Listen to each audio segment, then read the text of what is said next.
Durante un breve momento en el tiempo, parecía inevitable que Philip Rhee se convirtiera en una de las grandes estrellas de Hollywood. Tenía presencia, disciplina, carisma, y algo que pocas personas podían fingir: autenticidad. No era solo un actor interpretando a un luchador. Era un artista marcial real, alguien que entendía el combate, el sacrificio y la mentalidad detrás de cada movimiento. Y cuando apareció en pantalla, eso se notaba. Pero hay algo extraño en su historia. Porque a pesar de tener todo lo necesario para triunfar, a pesar de haber protagonizado una franquicia que conectó con el público, a pesar de estar en el momento adecuado, su nombre desapareció. No lentamente. No de forma natural. Sino como si alguien simplemente hubiera decidido dejar de contar su historia. Y eso es lo que hace que su caso sea tan inquietante. Porque Hollywood no olvida fácilmente a las personas que generan dinero. A menos que haya una razón. Y en el caso de Philip Rhee, esa razón nunca fue del todo clara. Para entender lo que ocurrió, hay que retroceder a un momento donde el cine de artes marciales estaba viviendo una transición. Durante los años 80 y principios de los 90, figuras como Bruce Lee y más tarde Jean-Claude Van Damme habían establecido un estándar. El público ya no solo quería acción, quería credibilidad. Querían sentir que lo que veían en pantalla tenía peso real. Y ahí es donde entra Philip Rhee. No llegó con el respaldo de un gran estudio. No llegó como una apuesta segura. Llegó con algo más difícil de conseguir: convicción. Cuando participó en Best of the Best, no solo estaba actuando. Estaba construyendo algo. La película no era simplemente otra historia de competición.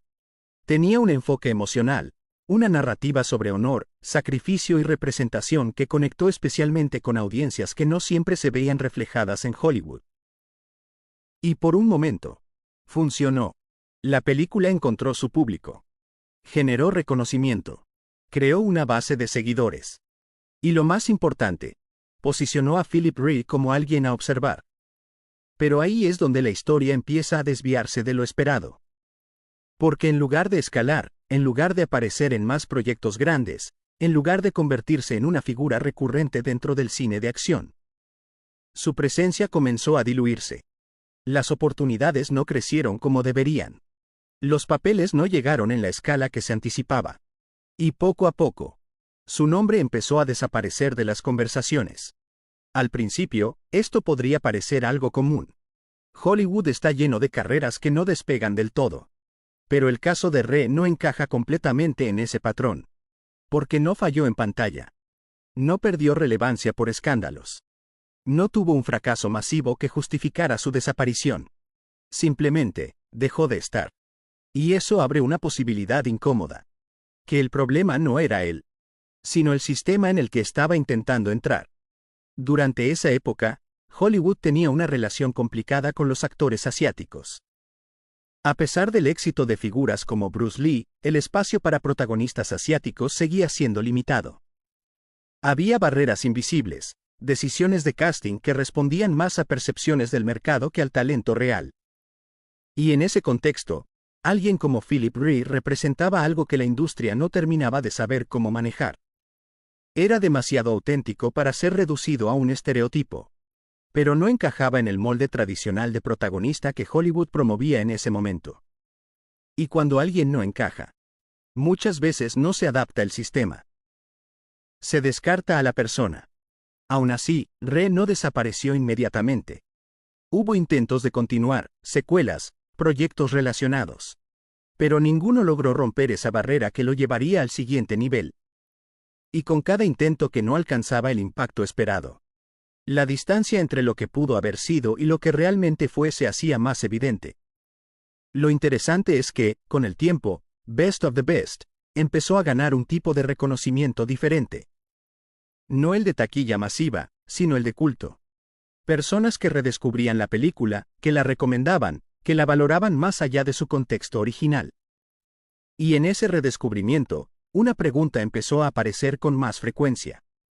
¿Qué pasó con Philip Rhee?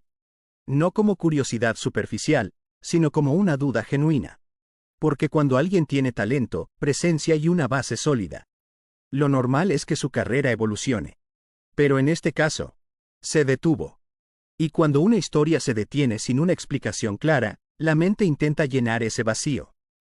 Algunos dirán que fue simplemente mala suerte. Otros que no supo adaptarse. Otros que eligió alejarse. Pero ninguna de esas respuestas es completamente satisfactoria por sí sola. Porque no explican la velocidad del olvido. No explican por qué alguien que estuvo tan cerca desaparece tan completamente del radar principal. Y ahí es donde esta historia deja de ser solo sobre un actor. Y se convierte en algo más amplio. Sobre cómo Hollywood decide quién continúa y quién no. Sobre las oportunidades que no dependen solo del talento. Sobre las historias que se impulsan, y las que se dejan atrás. Porque al final, el caso de Philip Ray no es único. Es solo uno de los ejemplos más silenciosos. Uno de los que no genera titulares, pero que al analizarlo de cerca revela patrones incómodos. Patrones sobre representación. Sobre control narrativo. Sobre lo que se considera vendible. Y lo más inquietante es que, incluso hoy, muchas de esas dinámicas siguen existiendo. Lo que cambia son los nombres. Pero no necesariamente las reglas. Y quizás por eso, cuando alguien descubre esta historia por primera vez, la reacción no es solo sorpresa. Es una sensación extraña de déjà vu. Como si, en el fondo, ya supiéramos que esto pasa más seguido de lo que creemos. Que hay historias que nunca llegan a contarse completamente. Carreras que no terminan por falta de talento, sino por falta de espacio. Y en ese sentido, la historia de Philip Ray no es solo sobre lo que ocurrió. Es sobre lo que pudo haber sido. Y sobre todo, sobre lo fácil que es desaparecer. Incluso después de haber estado tan cerca del éxito.